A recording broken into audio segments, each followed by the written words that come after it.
No, thank you. Sleeping. You come back in an hour. Need sleepy. Please go away. Let me sleep for the love of God! It's now time for the Billy C. Morning Show, part of the Billy C. Boxing Network. Interact with the show at BillyCBoxing.com. And we're coming to you live from the Billy C. Studios in Lake George, New York. I'm Bill Calagione. It's time for the Billy C. Morning Show. Good morning to everyone out there.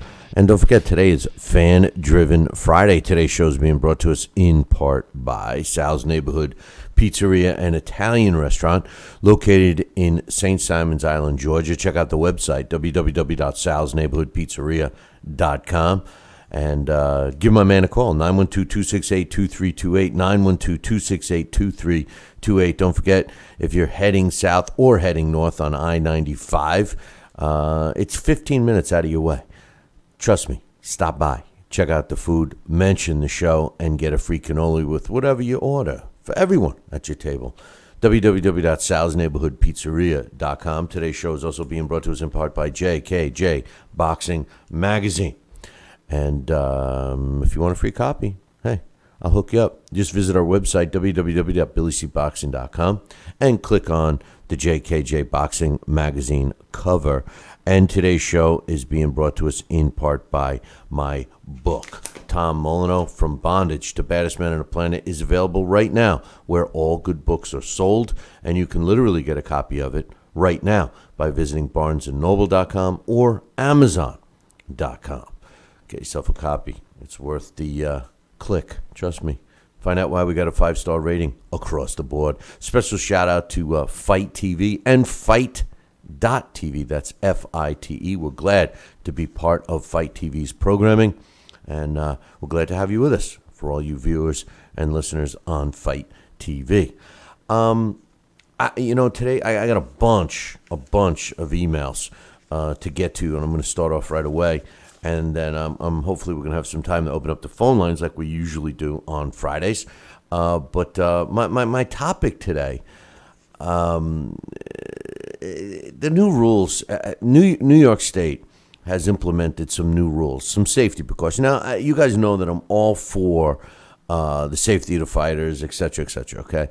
But sometimes things are just not realistic. My opinion on this safety first for all sports has gotten out of hand. You know what the risks are. We've talked about it on the show many times. You know what the risks are before you put on a helmet, before you put on a pair of gloves, etc. No one's forcing you into those sports. But once you do play those sports or perform in those sports, you're going to be taking on an inherited risk. To take things away from that ruins the sport, okay, to change things, all right? Now, with that said, don't get me wrong. I feel that every possible safety precaution without interfering with the sport itself should be taken. For example, in football, I believe that the most safe equipment should be used, equipment that's proven to provide the maximum safety for a player should be used. I don't think the rules should change, a la, making kickoffs illegal, etc. Same thing with boxing. Boxing, yes, I want the fighters to be as safe as possible, but you can't do away with punching in the head. Come on, right?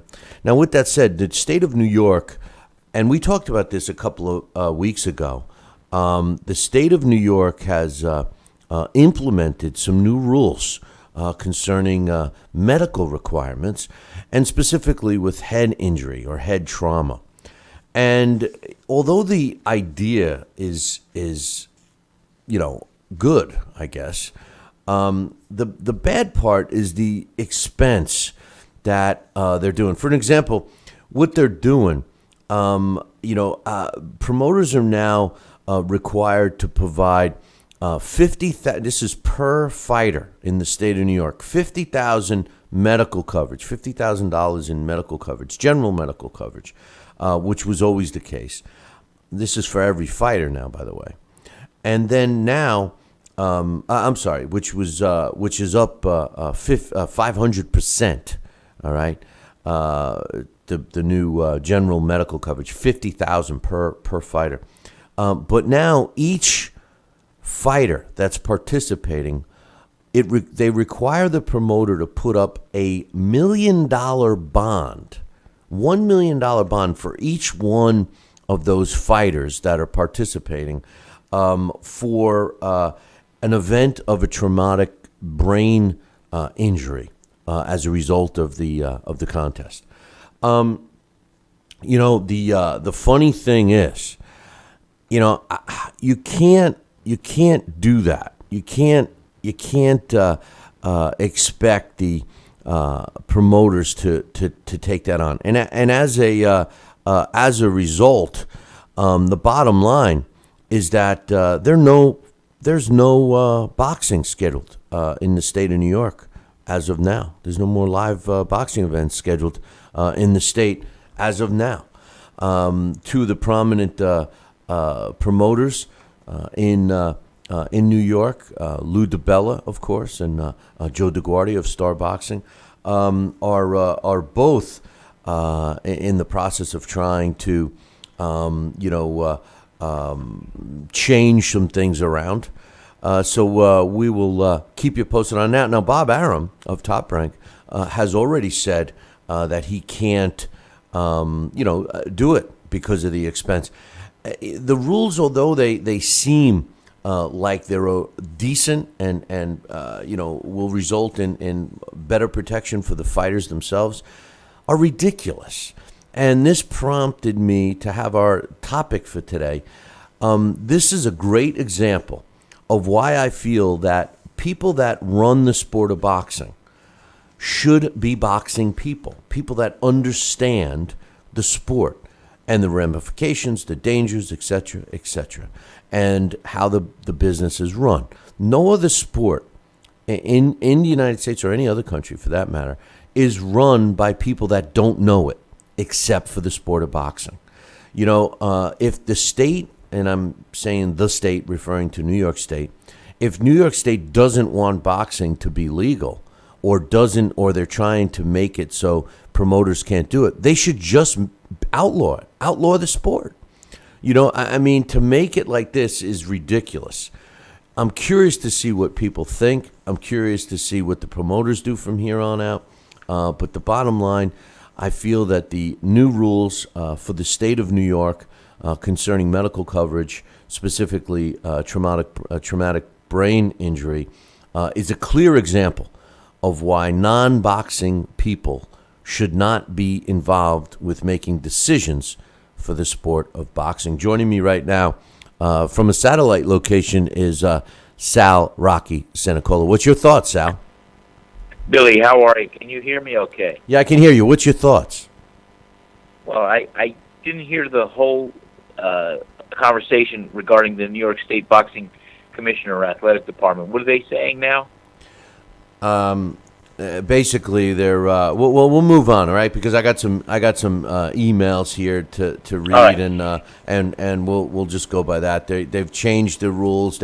We talked about it a couple of weeks ago about them implementing a $1 million per fighter extended medical coverage bond in the event of a traumatic brain injury, and now promoters basically can't afford to do pro boxing events in the state of New York, and as of this implementation of the new rule, there are no pro boxing events scheduled in the state of New York. So it's going to be interesting. Well, and that's a shame because I remember we discussed this and it was a couple of weeks ago, and I just can't believe that they're actually going to implement this, and that's going to really, really just hurt the sport. And fighters know what they're getting involved in. If they choose, like I said all the time, the prize got to be worth the price. And you know what? There's ways to try to procure certain insurance policies in the private sector as well as the state. So maybe a combination or so would help it. But this is ludicrous. It's really a shame. And I think they just did the knee-jerk reaction. They should really think this through and look at any other variable that can be inserted into this decision. Well, I think what I started out with, and I know you're in the middle of the hurricane down there, but I am. I'm in the middle of the hurricane. Yeah, in fact, I have candles at this table. Yeah, and I'm like, it's like a seance. In fact, I'm thinking about getting a Ouija board and raising up the spirits of the old fighters. There you go. The thing is like I was saying, like, we talked as recently as the other day about the inherited risks in boxing and all sports. When you make that decision to play or perform in a sport, I mean, you know what you're taking on, and now it just seems that some of these extra precautions, although I feel that safety should be a concern in all sports, especially boxing. Absolutely. You can't take away from it. And what they're kind of doing here, although I guess the underlying meaning is good, the bad part is it wasn't thought through. I mean, at the end of the day, boxers fight. It's called prize fighting because they fight for money on the professional level, and promoters promote to make money. But what's happened is these added expenses. You're looking at, say, a 6-fight card. Minimally, you need 6 fights on, for a decent card. That's 12 fighters that you got to have a bond. In addition to the $50,000 per fighter for just general medical, another $1 million bond for each one. I mean, how can a promoter afford that? I mean, it's putting a nail in the coffin for the state of New York. And my whole basis of my opinion here was that the people making the decision may be shooting from the hip and not knowing the way the business of boxing is run. Basically, non-boxing people making boxing decisions. Well, and you hit the nail right on the head, 100%. And as we said earlier, safety for fighters or all athletes is paramount and should be definitely considered at all costs. However, this cost being a knee-jerk reaction from the non-boxer personnel, just a feel-good police, I think should really have thought this through and sat down at the round table and had a good, thorough discussion with how they can make it cost-effective and what they actually could utilize and mean, and talk to some of the actuaries, see what the probability and outcome is that they might need, and try to find an insurance company that would take on the inherent risk. Well, that's the whole thing. That's the whole thing. What insurance company is going to do that for an affordable price? That's the whole underlying thing. Do you realize? Right. See, I don't want to get off topic because I got so many emails to read, but the state of New York alone, there's only 1 or 2 insurance companies that will even carry the state of New York because of their outrageous rules and regulations. Combat sport insurance is funky anyway. But the state of New York there's only 2, unless it's changed since I promoted my last show in New York. There was only 2 companies that would even provide insurance for the state of New York. One out of Texas, the Lawrence Cole Insurance Agency, and I forget the other one, but it was there was only one. I mean, there was only one other. So anyway, some quick news before I read some emails. There were some fights in Foxwoods yesterday. And here's a great example. Lou DiBella, who does Broadway boxing typically on Wednesdays, even though it was Thursday yesterday, usually did them in New York at B.B. King's Blues Cafe. It's been a long-running series, and he has subsequently moved his series to Connecticut because of these new laws in the state. But the main event in the lightweight division, Nick Labamba improved to 11-1 with 2 knockouts when he won a 8-round unanimous decision over Amos Cowart, who drops to 11-2-1 with 9 knockouts. In the co-main event, Jose Salinas improved to 10-2 with a draw when he won a unanimous decision over 8 rounds against Dardan Zanune, who drops to 12-2. And one other fight of note in the fight with John Fernandez, who had an outrageous height and reach advantage over his opponent Nakif Castillo, improved to 9-0 with 7 knockouts, and Castillo dropped to 17-2 and 9 with 2 draws when the fight hit the midway point of the 5th round. Fernandez gained his 7th knockout. One other thing I want to mention, I'm sorry, man, I'm having a hard time. You were in the middle of a storm, and I can't pronounce the English language today. Andre Fonfara announced yesterday that his new trainer is Virgil Hunter. Despite being with a trainer for a long time, he's decided to take on Virgil Hunter.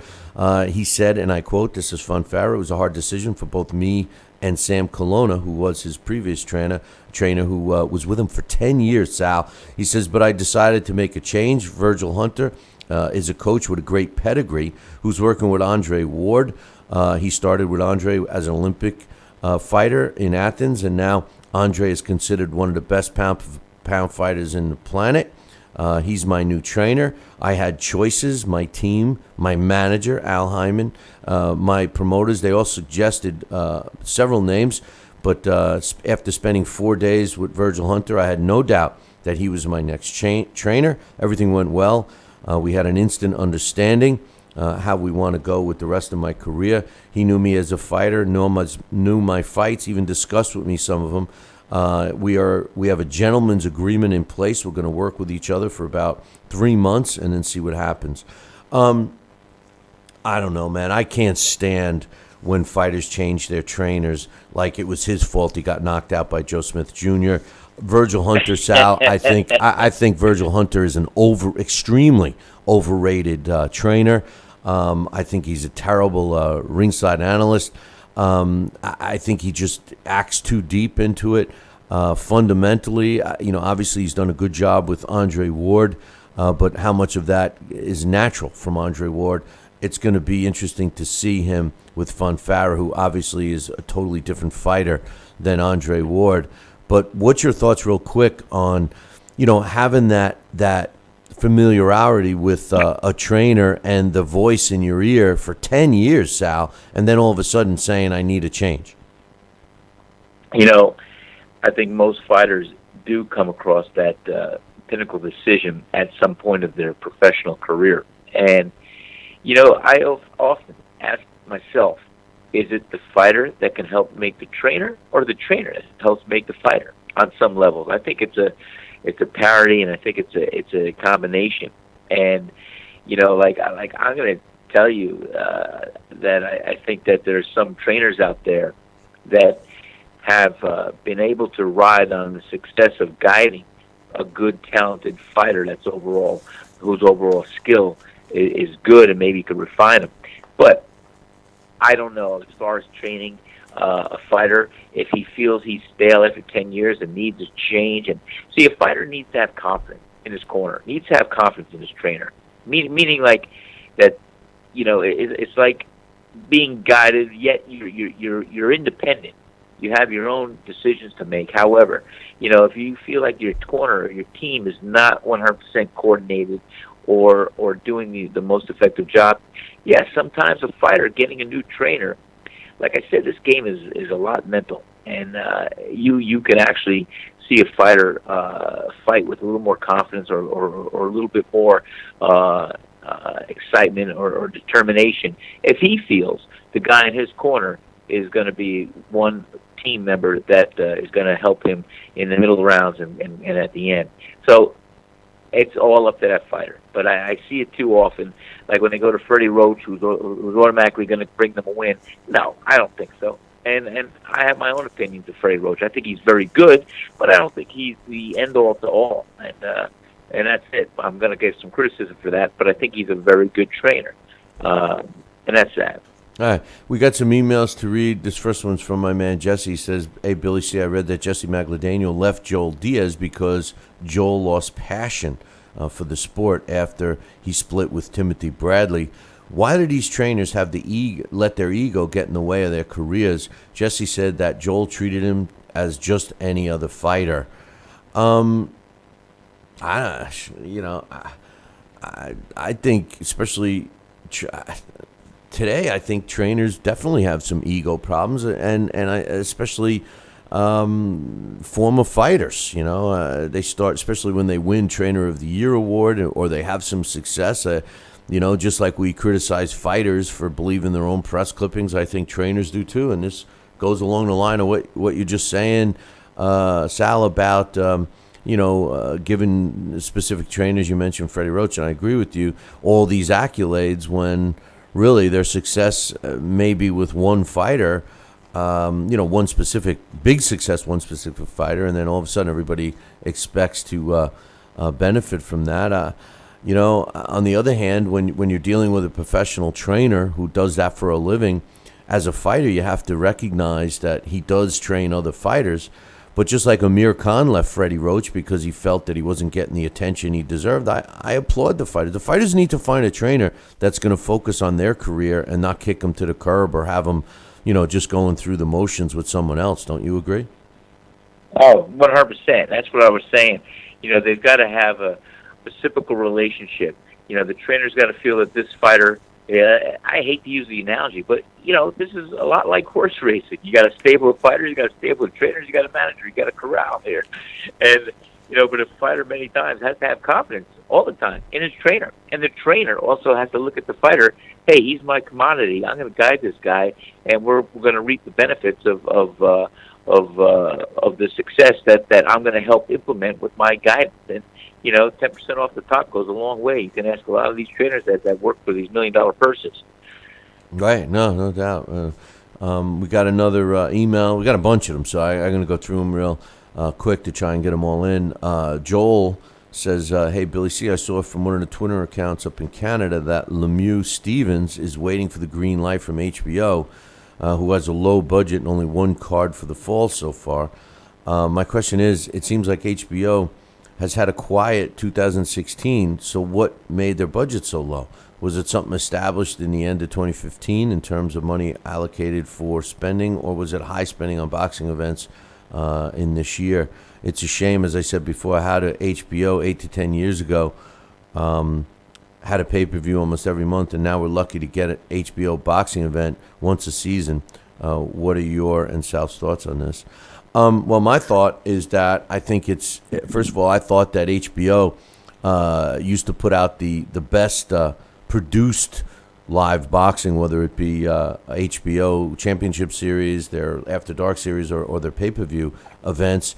I think really the decision to allocate money for boxing could only mean one thing, especially for a cable network who has a revenue stream based on a subscriber. It's not like other networks that base their revenues on advertising dollars, etc.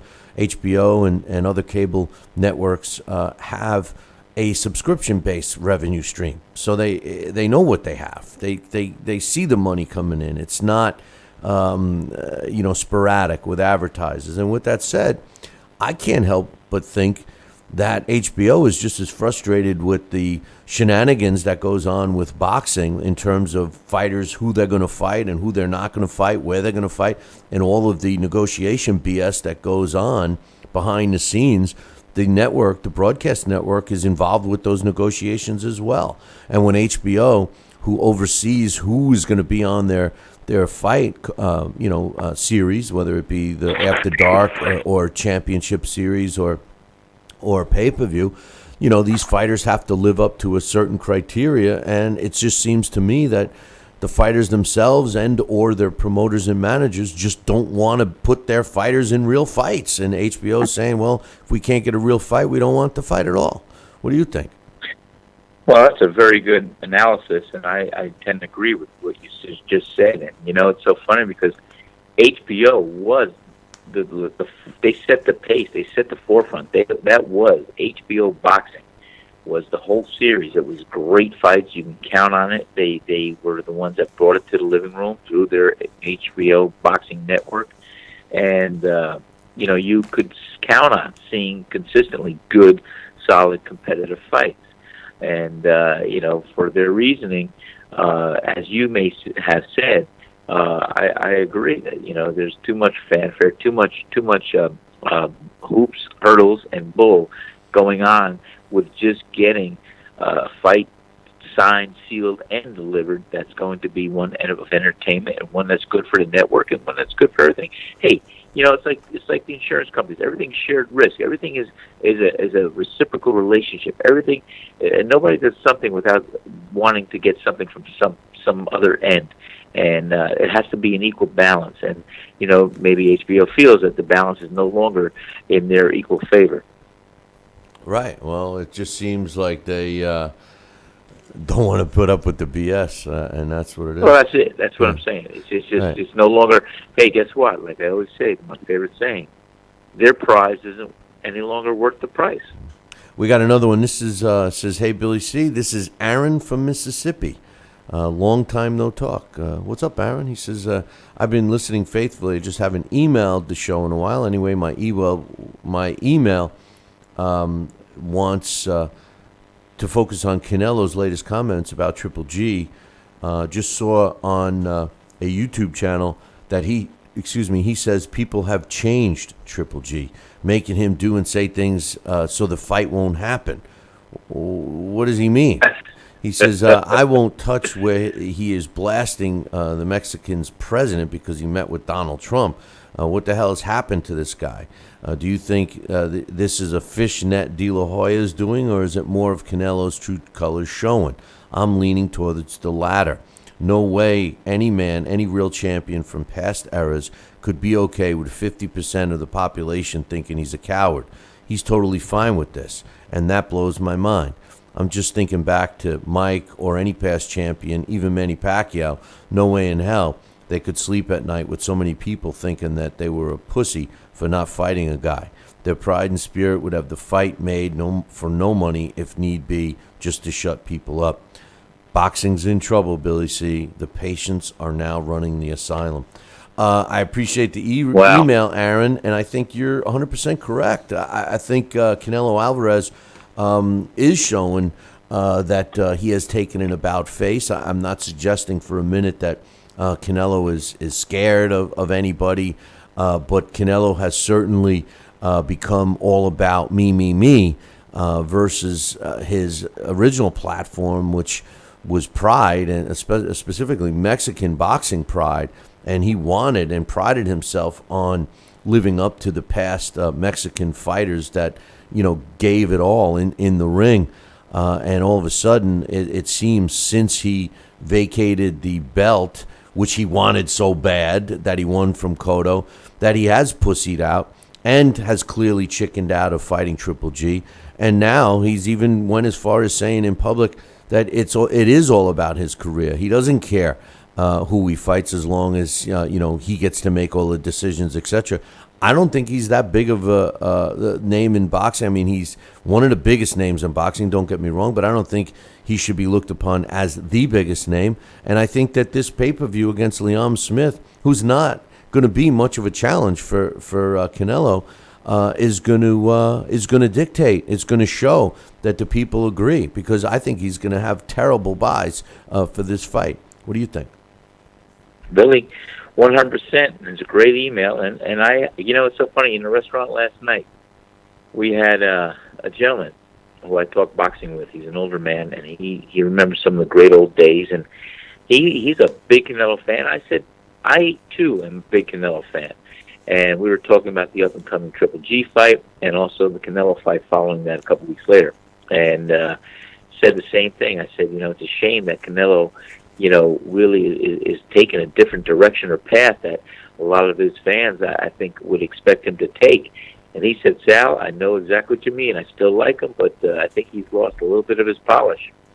And I said, "Well, we'll see what happens now. I don't think much of this Liam Smith fight, and I think he better get back into the think tank and see what's going to come out of his mouth in the press next, and how he's going to conduct himself with the fights in the future." That's it.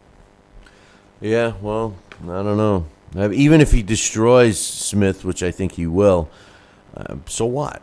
I mean, so what? Yeah, Another email. This is from Dan, and he says, "Hey Billy C, let's be honest. We all know that Saul Alvarez versus Liam Smith is not a terrible fight." He says Smith is a solid title holder with one loss. It's not like Canelo's fighting Andre Berto. just because it's not the fight you want to see, doesn't make it terrible. Based on what little I've seen of Smith, this should be a fun scrap. If Canelo were to face Triple G right now, he would lose by knockout. You know it, I know it, Canelo knows it, and his team knows it. So why the great rush to see a mismatch?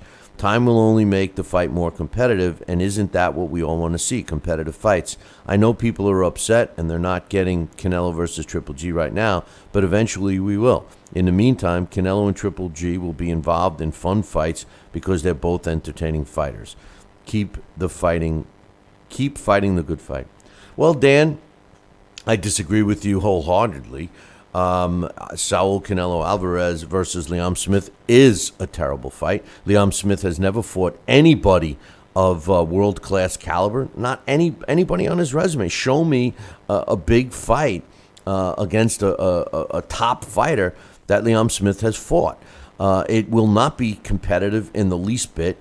And quite honestly, when you're a fighter, a guy that pounds his chest, a guy that says he's the best, a guy that says he's the biggest draw, a guy that says it's up to me to choose all of the decisions and make all the conditions for a fight against whoever I fight, and then you pick a easy cherry-pick fight, why should we, the fans, have to pay for that? And, that's right, it's a pay-per-view too. I think that's total bullshit. And Dan, to be honest with you, if you're the type of fan that accepts this kind of shit, well, guess what? You're part of the reason why we're getting it, because like I've always said, it's you got to give the fans what they want. And you guys, not just Dan, but anyone as fans that accept these kinds of fights from this kind of fighter. Now, don't get me wrong. If Canelo Alvarez wasn't, a marquee fighter, wasn't a guy that claims he's the biggest name in boxing right now, if it wasn't for that, and he picked Liam Smith, I mean, maybe it's not that crazy, but we want to see the guys that are at the top of the divisions fight each other. I'm sorry, but why should boxing fans be fleeced every step of the way? What do you think, Sal? I will say that there were a few elements of Dan's email that I kind of agree with. However, once you say that let him buy time and do this, simply because what I do disagree is the fact that, yes, Canelo Alvarez pounds his chest, is calling out Triple G, doing this, trying to knock him down verbally. And you know what? That's not the way to go about it. Let your fist do the talking. And you want to get in the ring, let's get the best getting in the ring. So, yeah, I think because he's pounding his chest, because he likes to talk crap about Triple G, you know what? Then he should step up into the ring and they should fight it out. That's all. But they're not going to do that because Alvarez is not ready to fight Triple G, Well, hey, listen, just remember, he says Mexicans don't F around. I'll fight Triple G right now. He said it right on TV right now. And it's a joke. It's a joke. But if he didn't say it, if he didn't say it, Sal, if he never said that, we can't criticize. But he did say it. Bingo. Billy, you're right on, pal. He said it. He was pounding his chest, spewing those words. And that's why I disrespect his actions versus his mouth. And that's, going back to the past. I mean, that's my biggest hang-up with David Haye. David Haye followed Vladimir Klitschko around for 2 years, saying he was going to beat him up, knock him out, do this, do that. I'm going to do this. I'm going to do that. Oh, when I get you in that ring, oh, boy, am I going to do this. And then the bell rings, and what does he do? He runs like a pussy. I mean, come on. And then he puts his foot up on the podium and says, oh, I broke my toe. That's why I couldn't do it. Give me a break. Next email, this is from Vin. He says, hey, Billy C., if you were to ask any prideful Mexican boxer which of the 4 belts they most wish to hold during their boxing career, they'll most likely respond that they want the WBC above all others. I believe it's the only belt that really counts in Mexico. So my question is this: has there ever been another Mexican boxer who has vacated the WBC belt in order to avoid their mandatory challenger so they can choose and fight weaker opposition? Or is Canelo the first and only? Wow. Great one from Vin. That's a great one. I don't know the answer to that. I don't know, but I love it. Get Henry on the phone. Get Henry on the phone. I don't know, Vin, but you make a great point, and your opinion is well taken, and I agree with you. It seems that here it is again. Us Mexicans don't F around. Here's a guy that claims he's fighting for the pride in Mexico, and he just slapped the pride in Mexico right in the face with a sanctioning body that prides themselves on Mexican fighters. Great email. Great email. Fantastic. This one's from Chris from Canada, and he says, I've recently watched Liam Smith's. Man, they're really hitting Canelo today, huh? He says, I've recently watched Liam Smith's last two fights on YouTube. I'm lost for words with his lack of skill set in every aspect of boxing. There's clearly no Triple G fight next, but where does Canelo go from here? Blinding and torturing the ginger goose? It's true. Chris from Canada is 100% true. Right. Liam Smith, no disrespect. Yes, he's got a title, but in today's world of boxing, Sal, holding a title doesn't necessarily mean that you're that great of a fighter. And for Canelo to beat up on Liam Smith, what's it actually going to prove? Well, that's just it. We know the fight that could have been a great fight for Canelo and for Triple G, and would have brought big purse and would have been a great active fight. And yes, I do feel Triple G would probably knock out Canelo right now. But, with that being said, just don't talk the stuff. And what's this fight going to prove? All right, so Canelo's gonna have a fight, and he's going to showcase himself, and maybe he'll try and do a good display and knock the guy out. But we'll see. But like I said, after this, what's next? He's got to think about that. And where does this fight lead him to? Yeah, maybe a domino championship or something. I don't know, man. But this one is from Alex T, and the subject is not Alex T. He says, hey, Billy C, I didn't send the email about Triple G and Kell Brook. That must have been... Now, Alex T, just so I can explain before I read this next line, I always referred to Alex as the other Alex because Alex is our Alex Papali, who does the Blast from the Past. When I say Alex, I always refer to Alex. But Alex T has been a long-time listener. He's involved with our Billy C Challenge, et cetera, and I always refer to him as the other Alex. So Alex, the other Alex, writes, I didn't send the email about Triple G and Kell Brook. That must have been the other Alex. I guess I mistakenly said that it was from Alex T. I'm sorry. He says, I'm listening to you right now saying I usually don't agree with Alex T, but not this time. He says, that wasn't me. I think it's a tremendous fight and will absolutely be competitive. He's referring to the Triple G versus Kell Brook fight. The great welterweights always went up to 160, and this is one of those fights. I want to copyright my name. Well, Alex T, the other Alex, I'm sorry I confused you with the other Alex. So next time I'll make sure I read the email address to make sure it's not you. But like you, I agree. I do think the Triple G Kell Brook fight will be competitive. One final email, and I guess we will have a little time to open up the phone lines for some quick questions or comments. This one is from my man Mitch. The subject, which he wants me to read, is Nello and Vada. He says, my sources say Pacquiao in May and then Danny Garcia in the final quarter of 2017 for Floyd Mayweather Jr. So, and what? Mitch, who, does get some pretty decent inside information. And he's also a good, from what I think it's the same person. He can locate phone numbers of fighters. So Chip says, his nickname is Chip, says that he's being told that Mayweather will be fighting Pacquiao in May for the rematch and then close his career against Danny Garcia in 2017.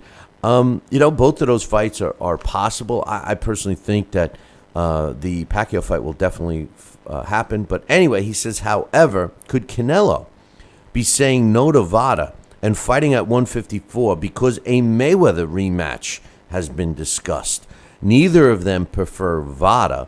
I think we can make plenty of assumptions why. I don't know much about the Olympic-style testing, but I do know that Vada is the one that reports every trace a steroid or illegal substance in your body. The other one, USADA, does not report up to a certain percentage. So FYI.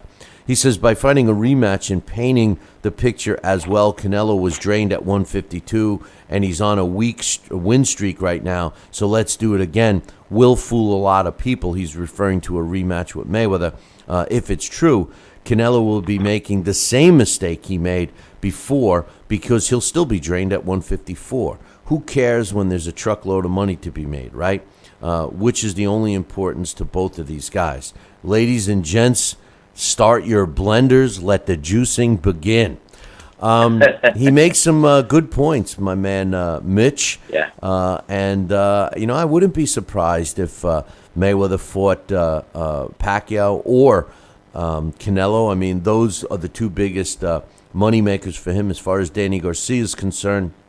I don't care if Floyd fights Danny, but I kind of do. I guess maybe I'm in the minority, but I kind of do want to see the rematch, not just because I said so, but I kind of do want to see the rematch, Sal. Yeah, that would be interesting. And it could, as Floyd, do you think he would have a couple more fights in that he'd like to do other than Pacquiao?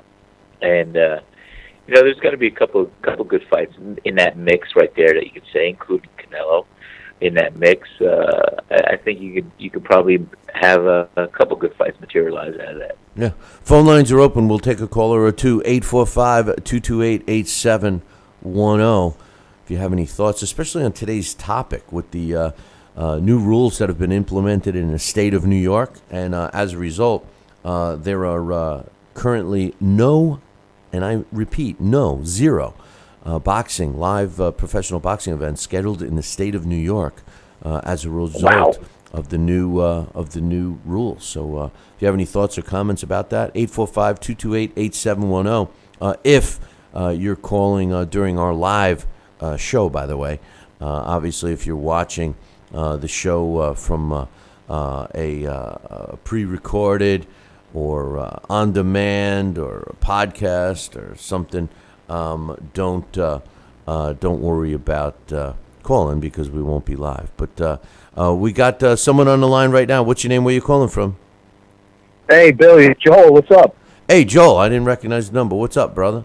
What's up? It's funny. I won't keep you long. I know Dax wants to call. I got to run out. But I just want to say, I was on the phone when you. I don't know if you read my email, but I just want to say, from all the emails today, man, it's really, disheartening, and I want to get your thoughts. I mean, do you think, with Golden Boy wanting to say that Canelo's going to be a future superstar, how can you say such a thing when, everyone's got this backlash on him? I mean, if you're going to fight Liam Smith, you're going to want to fight the winner of Gabe Rosado possibly, and the Willie Monroe. It's just bad enough. It angers me that HBO has this.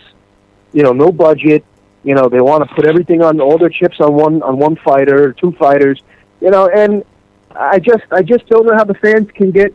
How the fans really can appreciate. Canelo now that it seems like there's such a backlash. I mean, I guess he doesn't care as long as he's making money, right? I mean, what does he care who he fights? Well, that's the whole issue. First of all, the thing about Canelo, which I think makes it even more disheartening, is theoretically he is a superstar right now. I mean, it's not like he's still becoming one. He is. He's one of the top names in the sport. I mean, we got to give him that much credit.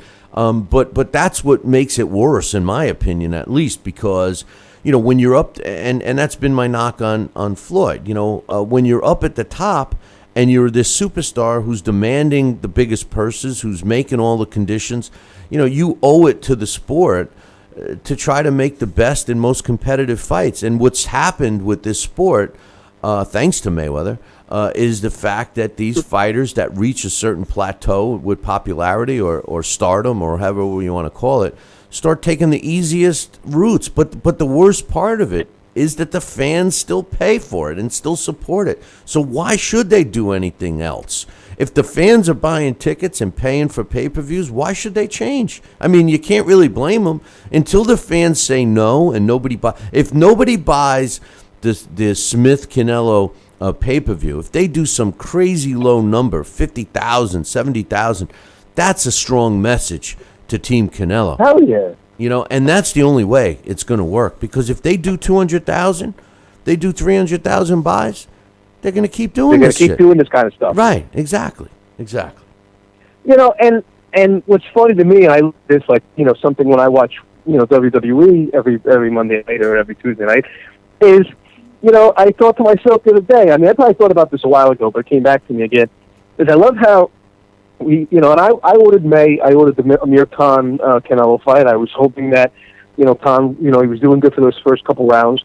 You know, but here we go with the 140, you know, 150, 147 pounder moving up to whatever it was, 155. And now we have Triple G doing it. You know, and it's kind of like wrestling. Like, you know, they're both fighting guys much smaller. And, you know, it's just interesting. But the thing with Canelo with Triple G that makes it more interesting is this guy's got balls to go to the UK to fight, you know, on an Eddie Hearn promoted card with K2, I'm sure, you know, co-promoting it. And, you know, he's at least making things interesting instead of saying to Kell Brook, okay, come to California, come to the Forum, or come to Madison Square Garden. I'll go to the UK and, you know, and fight this guy. So while it is tough, you know, to digest those fights, I have to give the credit to Triple G because it looks like the guy really is willing to fight whoever or wherever. He doesn't care, you know, he's not being a bitch about it, you know, fighting guys that, you know, and making them go to his territory, especially at a lower weight class. I think Kell Brook is incredibly skilled, and I think it's going to be an interesting fight. But, you know, it's just tough that, you know, you see Triple G trying to fight these guys, and Canelo saying, I'll fight them. Like you said, we don't have to round. But when is his body going to be ready? He says, my body's not ready yet. Well, when is it going to be ready? When he's 40? Yeah, I mean, what do you think, Sal? I'm just curious what you think about these guys fighting, you know, much smaller weighted fighters. You know, I mean, they're both doing it, but it just seems like, you know, Triple G is just trying to kill time until someone really wants to fight him. He's doing what he can to make things interesting, to make a fight, you know, and no one wants to fight him. But these other guys call him out or avoid him. It just you know, bothers me. It really does. Well, what you're saying, Joel, is exactly why we've taken a stance as we have with Canelo Alvarez. And, you know, but like I said, my hat's off to Kell Brook, who has packed down some pounds. And you're going to be surprised, Joel. Wait till you see how big Kell Brook comes into this ring. I know. He was $175 in the 30-day weigh-ins. I know, but I think it's going to be a more competitive fight than what it appears to be on paper. But I love Triple G. He is one of the real, true combatants of yesteryear who does things the right way, who is fighting for the passion, not just the glory, not to copy a song. But and like I said, I think you know, this is going to be a great contest, and it's going to be one of the better ones of this year. You know, some of these fights, like Canelo and Liam, and you know, they should be vetted out there, like the politicians do before they make a stand. And this way, you'll see with the consensus of the fans. I mean, you want to lose support, you want to gain support. So, you know, it's interesting, but I think it's a great fight. We're looking forward to it. Joe. No, I'm looking forward to it. I got a pay-per-view on next UFC pay-per-view, but thankfully it's on after that.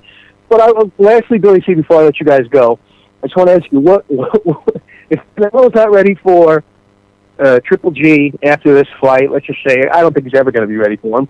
What do you see Canelo doing after the Kell Brook fight? Let's say he, you know, wide decision, you know, late stoppage, mid-round stoppage. Where does he go from here? I mean, Daniel Jacobs doesn't want him, it doesn't seem, or he's staying quiet about him. What do you see HBO doing with Triple G, you know, because obviously they have no budget, maybe the beginning of next year? Well, I think Triple G is going to somehow land his next fight with either Billy Joe Saunders or Daniel Jacobs. I think that his promotional team, K2 Promotions, is going to focus on him unifying the middleweight division. I think that that's their main goal. That's something that they can accomplish. It's within reach.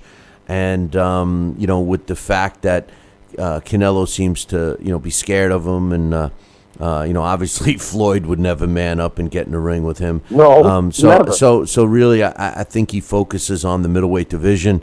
Once he beats Danny Jacobs and Billy Joe Saunders, then maybe you see him do something like the all-time greats have done, either move up in weight to take on some other challenges for him in the super middleweight or even light heavyweight division. Even though I think he's a small middleweight, I think he will do some things like that. But first things first, I think his first goal is to unify the middleweight division, and he's pretty close to doing that right now. What do you think that? Let's just say Billy Joe Saunders initially says, "Nah, I'm not ready for you. I'm going to fight Tommy Langford like Chris Eubank Jr. is about to do." What if you think that? Let's say Triple G says, "Fine, no problem. I'll go to we'll do it. Frank Warren can promote it, and we'll go to the UK." Do you think Billy Joe Saunders would man up and take the fight, or you still think even if Triple G said, "I'll go back to the UK," you think he would still try to avoid fighting? Billy Joe Saunders would still try to avoid fighting Triple G. I can't. I don't know. What's important to fighters, but at the end of the day, money is hard to turn down. There's two rules in boxing. Well, they seem like they offered Eubank and Billy Joe. I mean, they only seem to. K2 seems to offer. I mean, we don't know personally, but it seems like they've offered these guys big money, and they say, hey, I got the pen in my hand. I'm waiting for the contract. Contract comes. Oh, I'm going to fight this guy instead, a domestic guy. I mean, come on. All right, let me answer that. We're going to let you go. We got some other people calling in, so have a great weekend. Can I just say one thing? Well, we're going to finish. We're going to finish on this just real fast. Triple G fighting in the UK is closer to his native home than California. That's true. So I wonder which kind of support he's going to get. No, he's going to get plenty. Yeah. Hey, thanks, Joel. Have a great weekend. He's going to get plenty of support. But to answer his question that I started to try to answer was the fact that, fighters generally take big fights for one of two reasons. Or the rule in boxing is you don't say no to two things. One, a championship shot. So if you get offered a world title opportunity, regardless of the situation, you take it, especially if it's your first time. And the other thing is money. If you get offered a ton of money, it's hard to say no, whatever the circumstances is. So with that said, Billy Joe Saunders turned down a reported $3 million to avoid Triple G. How often do you get those opportunities? And that's the real question.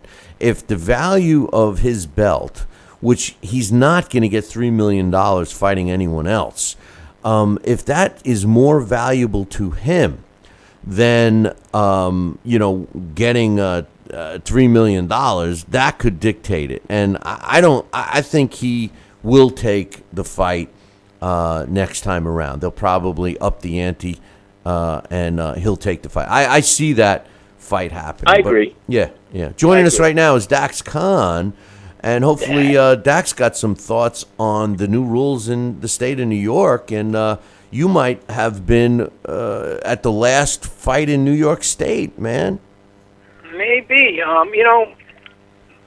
We'll start with today's topic. Recently, me and you spoke off air. I was speaking with somebody who was involved in the last head of the sport. Before, let me see. We're running out of time. When Dave Berlin was before Dave Berlin came in, and he was talking about he was going to go down and speak to the new commission in New York, and he was just very. His attitude was more or less he had to go because he had no choice in the matter, let's put it that way. And he was hoping that he can get himself some MMA cards started. And we were speaking about, possible fighters that we can get onto these cards. And he wanted to start off in the local area. And there was a hint about this and about the possibility that nobody, including himself, and this is a guy who's got some money, is going to be able to afford to put on any of these shows. And he wanted to go down there and see. And he was stating to himself that, he was hinting towards that if these new rules that are being discussed behind closed doors go into effect, that it's going to be hard to get any fighters in New York that are based out of a New York promoter, let's say, with the Bella or Star Boxing or something like that, to participate because of the fact that a lot of these promotion companies are going to be, closing their doors and heading someplace else, due to these new rules that are implemented, and it's going to be almost impossible for them to be able to function and make a profit. Well, that's exactly what we were talking about before, and I agree with that 100%. I mean, when you add all these extra expenses to the overall cost of a show, it'll be cheaper for you to move that show to another state, and Lou DiBella proved that last night by fighting again in Foxwoods. Joe DeGuardia, who had long running series in venues in Long Island. He's going to probably stop that. I'm telling you, you might very well have been at the last fight in the state of New York unless they change it, the one in Coney Island. And this is a guy, Bill, let me tell you something. This is a guy who, not just a promoter, but this is a guy who was really part of a former commission, back when not only when it was Melvina, but Ralph Petrillo and that crew were running boxing. So this was a guy who was on that team, who was very disheartened about what was about to take place, and he didn't really want to go down to this meeting but he had to, due to the reasons that I stated, only because he knew what the bad news was going to be, more or less. So this really isn't a surprise to me whatsoever. Yeah, well, it's terrible. It's terrible that Berlin got removed because Dave was doing a great job, and I thought he turned boxing around. And again, it's just like our topic today. This is what happens when non-boxing people make rules and decisions for the sport of boxing. They don't know a left hook from a fish hook, and they're the guys running the show. It's terrible. And Anything it's okay else? if you have a non-boxing guy in charge, as long as he has himself surrounded with boxing people that are actually, giving the advice, and he's more or less, I agree. The figurehead. I agree with that to a degree. I do agree with you, and I think that something like that could work. However, I think at the end of the day, you got to have somebody that's knowledgeable about the sport, the ins and outs, and specifically how the business is run, in order to make, educated and intelligent decisions about the sport. You can't just look at one aspect and make a decision without realizing what the repercussions and the trickle-down effect will be. Absolutely. That's why, those around you that have been involved in the sport for a lot of years, that's when you that's when you run things by them and you sit. That's the whole idea of a commission, and you talk to your panel and say, listen, this is what I had in mind. What do you guys think, or what do you guys know, or can somebody, do some research and tell me what the after effect or the overall domino effect is going to be if we implement such an idea? Right, as long as you have somebody in place that's willing to listen and not be some power-hungry individual, So, what else is going? You guys sound like you're talking about a game plan and code for Donald Trump and his presidency. Yeah, well, his ups and downs. On to the next thing here. We're in the chat room there, Coach, and made a comment about Obamacare. A few years ago, back when Dave Berlin was still running the show here. They were trying to get this in medical coverage for fighters themselves off the ground. How hard it is, and I have this conversation with people all the time, how hard it is for a professional fighter, whether they're active or they're retired, to get insured by an insurance company. It's possible, but because of the outrageous fees, every fighter is not a billionaire and a trillionaire, contrary to the casual person's belief. And they had this program going on in New York, and Gleason's Gym was actually had open registrations for it, where fighters, irregardless of how much money they made, were able to enroll in sort of an Obamacare type program where they would. The rate of their insurance would depend on their income, whether it would be in the ring or out of the ring, but they were going to be able to be guaranteed insurance, but just not enough people were jumping on board for this to take full effect.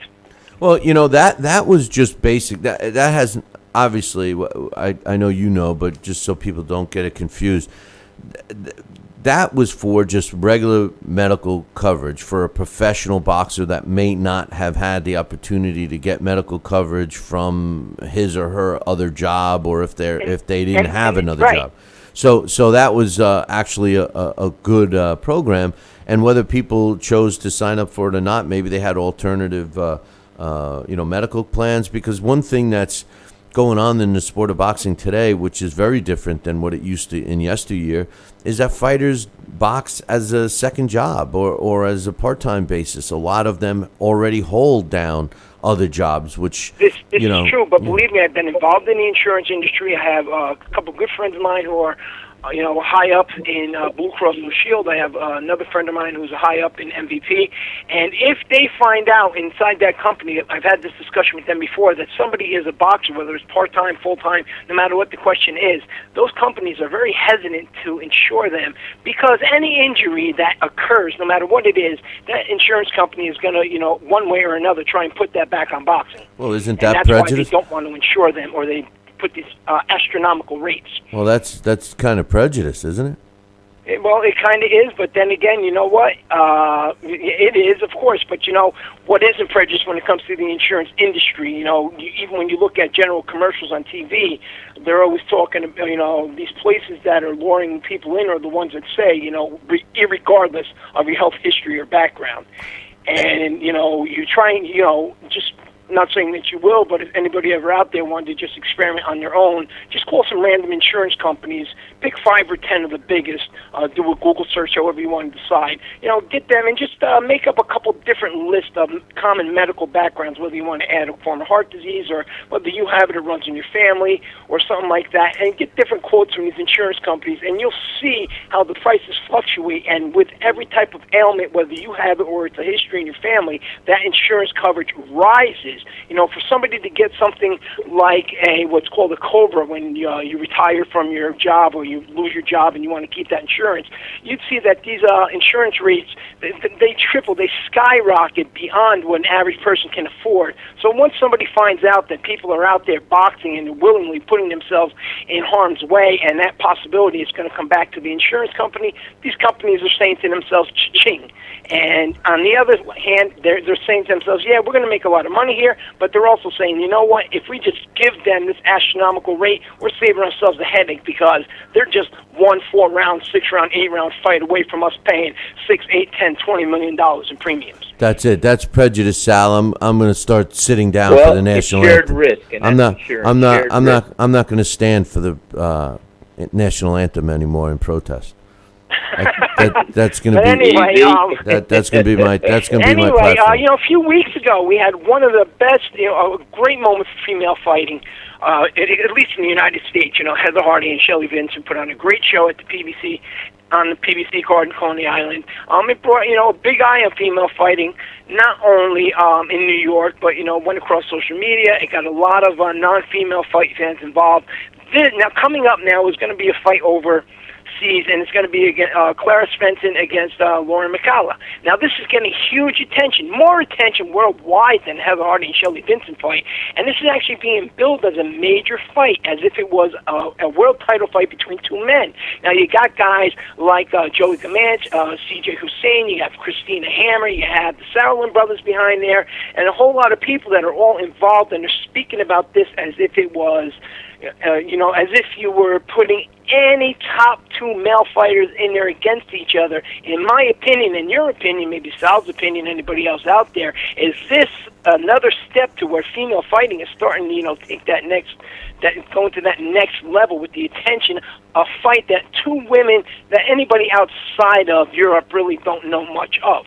Listen, I don't want to even comment on women boxing anymore because Shelley Vincent and Heather Hardy was a great fight, but come on, it wasn't the greatest fight. I called a fight up in Canada once with 2 young female fighters that was literally the best female fight I've ever seen in my life. I can't even remember their names. Actually, Johnny Blaze in the chat room probably can remember it. I have it somewhere on film. And as a matter of fact, we showcased it on our Wednesday night fight series, and they didn't get any recognition. It's just, I don't know. Boxing, we need to focus on getting great matchups across the board, not just for women boxing or anything. Men's boxing has enough problems of their own. It's just tough to get diverted and that was a fight divided. with Natasha Spence, wasn't it? No, Natasha Spence is not. There were 2. He probably, if you ask him in the chat room, I can't remember the girl's name, and they probably both aren't even fighting anymore. But it was great. I mean, it was probably one of the best fights I've seen live, whether man or woman, I mean, it was great. I mean, both gave it their all. It was very, very competitive. And Heather Hardy, don't get me wrong, I think Heather Hardy, Shalito Vincent was a great fight. I would love to see a rematch. I mean, I wish male fighting was as exciting as that, but I also think I can watch Amanda Serrano and Ilya Nunes go at it 100 times. Yeah, well, I got to call one of those. You got fights. to call that one too. That was a great fight, wasn't it? That was a good fight, and Nunes had no, they weren't giving her a chance. But anyway, any final thoughts? Some other things here we got going on. And the rumors are that Lucas Big Daddy Brown was in the offices of Leon Margulis over at Warriors Boxing, and they were discussing what I'm going to assume a possibility about Lucas Brown making the United States debut. So while Lucas is in the office, a phone call comes in from Arthur Spilka.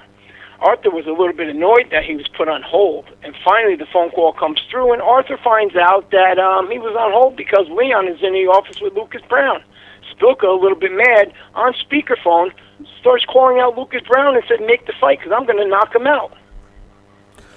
Well, I'm a little confused because Margulis is he working with Heyman? Yeah, well, Heyman. Last I know, Spilka was still being managed by Heyman, and Exactly. I know that Margulis is the promoter of Spilka.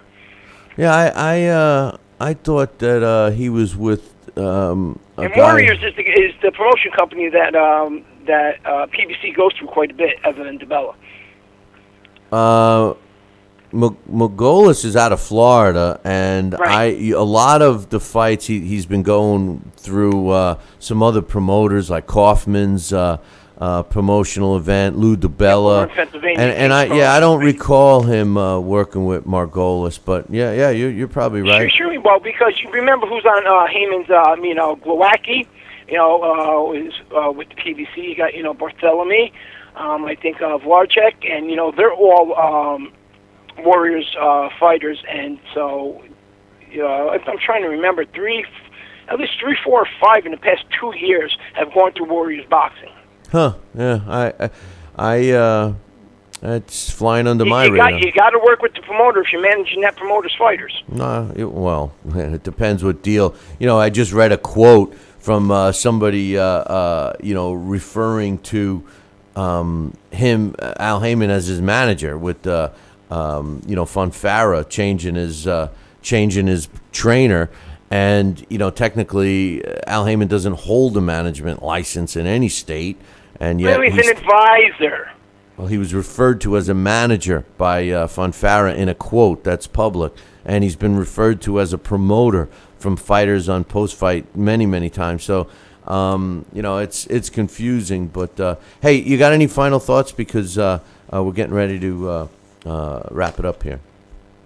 Just the final thought is I just hope that somebody, wakes up and somebody sits there and they slap Eric Bentley upside the head and say, listen, you're going to kill boxing in New York, and that's really going to forget about just the history of boxing and all the great things that have happened in this sport that have taken place in New York. But on top of that, you're going to literally deplete a lot of funds from this state because New York makes a lot of money off of boxing, and we just had MMA approved and legalized, and before MMA is able to hit the ground running and make an impact, you're going to kill that too, because the same rule is going to have to apply to MMA as it is in boxing. There's no way around that.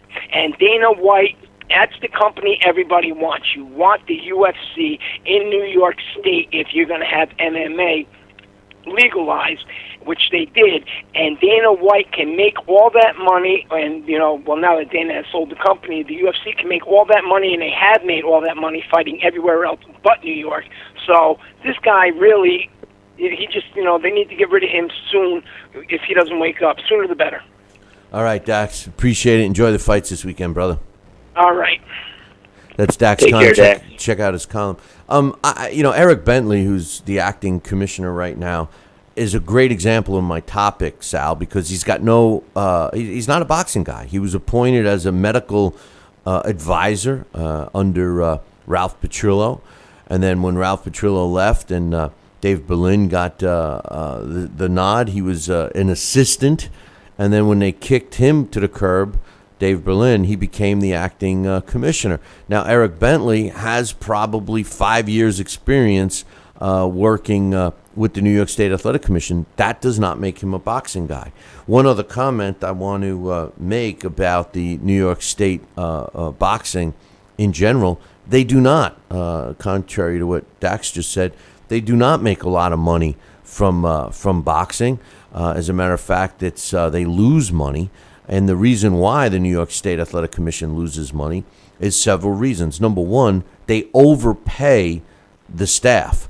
The acting commissioner is making a 6-figure salary, all right, as a full-time job. They employ all these other people that comes out of the taxpayers' money. They also are one of the only commissions that pay for the medical exams that they require. That's why a lot of times you'll only see New York State or New Jersey or Connecticut type fighters that fight in the state of New York, unless it's a big name, big card, because New York is very picky of who they want to even give the medical exams to, because their philosophy is, we want New York fighters, we'll invest in New York fighters so that they can fight on New York clubs, New York shows. So I would be interested to see if, in fact, at the end of the day, the state of New York actually makes money for boxing events. I think that's probably one of the reasons why they lean towards, making it illegal. And Dax is 100% right. Since MMA has been made legal in New York State, there hasn't been one match, not one pro match in MMA. So it seems to me, and if you look through the history of the state, Sal, it seems to me like deep down they don't even want boxing legal in the state of New York. Well, it's looking like that, Bill, and I'll tell you what, there's a big wave of change coming one way or the other out of New York. So we're going to keep our eyes on this and see what's going to develop. Two more things I wanted to mention before we call it a day here. Jürgen Brähmer, the current light heavyweight champion with a record of 48 wins, 2 losses, and 35 of his W's coming by knockout, is set to face Nathan Cleverly October 1st in Germany. Cleverly is 29 wins, 3 losses, and 15 knockouts. And they held their first press conference yesterday. And Brähmer had this to say. He said, "I'm very happy with this fight finally happening. Cleverly's a great boxer. He has offensive style and a high work rate, which I'm sure will make for an entertaining night of boxing for the fans in Germany. Of course, every fight's a challenge, but I believe Nathan will provide me with one of the biggest challenges of my career. However, together with my coach, I will leave no stone unturned, and on October 1st, my hand will be raised and the belt will remain around my waist." Nathan Cleverly said, "This fight is my destiny. Jürgen has been a fantastic fighter for German boxing, but it's time for a young lion to come in and rip that title away from him. He's 37 years old, and hopefully this fight will mark the end of his career." Pretty respectful comments from both fighters. None of this, I'm going to do this, I'm going to do that, oh, wait until I get you in there, I'm going to poke your eyes out. None of that stuff, Sal. No, not at all. In fact, we know that he'll fight a very smart fight, and we know what kind of fight Nathan Cleverly's going to fight. Get it? Joke. Huh? Yeah. Clever. Smart and Cleverly. I got it. I get clever. Okay. Cleverly. Okay. Yeah, I got okay. it. Thank you. I think the candle wax. I think the candle wax is getting to you, man. Hey, let me tell you, the candle. I got a little sunlight coming through here, but I'm still like I said. I'm ready. I don't know what I'm going to do, but it looks like a seance is going to take place soon. Yeah, break out the Ouija board, like you said. But hey, I want to close the show with some college football. Big college football week. And the season officially started actually last Friday, I believe, and there was some games yesterday. There's some games scheduled today. But realistically, the college football season kicks off on Saturday. And I'm looking at 3 games. One is my favorite team. One is your team in your backyard. And one is a tough matchup between Clemson and Auburn. And I'll start off with that one. Clemson, the Clemson Tigers are going against the Auburn Tigers in Auburn. And some information here for you. Clemson is the favorite going into this game at minus 7 points. And just a little additional info, Clemson is 3 wins, 1 loss, and 1 tie against the spread in its last 5 games against Auburn. Auburn, on the other hand, is 14-2 straight up. And if you are a gambling person, you know what that means. In the last 16 games against Clemson. So something to ponder before I give you my official pick. In the next game I'm going to talk about is North Carolina going up against the Dogs, Sal. The Georgia Bulldogs are a 2.5-point favorite, and they are the home team. North Carolina is 3-7 against the spread in its last 10 non-conference games, and of course, this being a non-conference game. Georgia, on the other hand, they're 3-10 when you look at the over in their last 13 games overall. And the final game I'm going to give a prediction to is USC is visiting Alabama, and Alabama, although they're the home team, they're actually at a neutral site. They're playing in Texas. Bama is an 11-point favorite in this game. USC is 3-1 straight up in its last 4 games in the month of September. Alabama is 13 wins, 16 losses, and 1 tie against the spread in non-conference games going all the way back till 2010. One other thing of note statistically, first-time starters who have never started against Nick Saban coached Alabama are 0-3, and that's what's taking place in the USC Bama game on Saturday. So my official picks: Clemson against Auburn. Clemson's given up 7 points. I love the Clemson Tigers, and I think they're going to win this game, Sal, except I'm picking Auburn plus the 7. Auburn is a tough team to beat at home, and Auburn this year has something to prove, and they're very well coached, and despite the firepower of Clemson, and despite the fact that they're coming off of the national championship loss to Alabama, I do think they might squeak out the game, but I'm picking Auburn plus the 7 points in this one. The next game is North Carolina at Georgia. Georgia's a 2.5-point favorite. Listen, how can I go against the Georgia Bulldogs? I think that they're going to be I can't. They're going to be a sleeper team this year. They're very strong defensively. They were strong last year. I think some of the missing pieces of the puzzle have been put in place. I think that their season, believe it or not, even though it's their first game, the season and how the flow of this season, the ebb and flow, so to speak, will kind of be laid out in this game on Saturday. And that's why I'm picking Georgia, and I'm laying the 2.5 points. I think the Dogs are going to win against North Carolina, and they're going to win big. I think the 2.5-point spread is an easy play for people that like to wager on football. And finally, my team, Alabama, they're technically the home team, but like I said, this game is playing at a neutral site in Texas. They're going in at double-digit favorite, 11-point favorite over USC. Listen, Alabama is a strong team. Their biggest weakness is quarterback. They really don't have a superstar quarterback, but the rest of the team is nothing but studs. 11 points generally. I hate when Alabama is laying double-digit points in games because a lot of times they'll win a game and squeak out a game when they should have won by big numbers. But I believe that Alabama's going to win and win big. I'm taking Bama, laying the 11 points in that. So my 3 plays for the week: Auburn plus 7, Georgia minus 2.5, and Alabama minus 11. So good luck to everybody that listens to me, and keep in mind, I'm going to give you guys college and NFL picks every single week. So let's start off this season right now and see how I go, Sal. Right now, we're kicking off 2016, so hopefully it'll be a profitable one for everyone that, listens to me.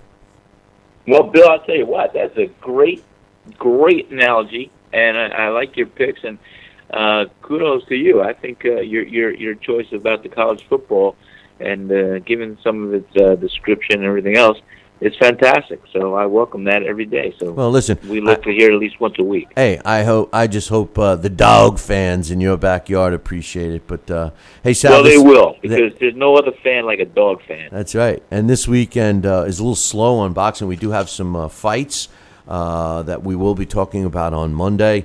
There are some fights on television, Estrella TV, which I don't think I get. And then the NBC Sports Network on Saturday has a couple of fights too. Darwin Price going against Javante Sparks. So we will talk about those on Monday.